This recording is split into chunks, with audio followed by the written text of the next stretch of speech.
Sous la frondaison des châtaigniers, le fruit star de l'automne. C'est cette drôle de machine qui va récolter les bogues. Un ratissage régulier et millimétré, car la récolte s'étend sur quelques semaines seulement, et l'humidité est l'ennemi du marron.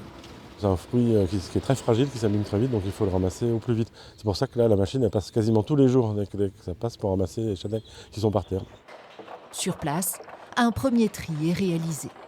Séparer l'enveloppe du fruit, éliminer les marrons défectueux. Pour la productrice, c'est l'occasion aussi de découvrir la qualité de l'année. Elles sont ni trop petites ni trop grosses, parce qu'elles ont eu la chance de pouvoir être irriguées et puis elles ont l'air de très bonne qualité. C'est au sein de cette coopérative que les marrons sont ensuite conditionnés. Première étape, vérifier l'intérieur du fruit, car depuis 4 ans, un champignon œuvre au pourrissement du marron pouvant occasionner près de 30% de perte de récolte. Là, vous voyez, là, elle est très belle. On cherche la moindre tâche suspecte, on l'élimine et on compte le pourcentage de déchets.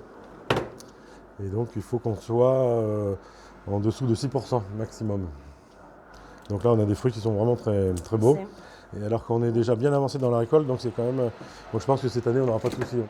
Le sud-ouest, avec l'Ardèche et la Corse, sont les seules régions productrices en France. Ces marrons de gros calibre partiront vers l'Allemagne, la Suisse ou encore l'Autriche, très friands de ce trésor automnal.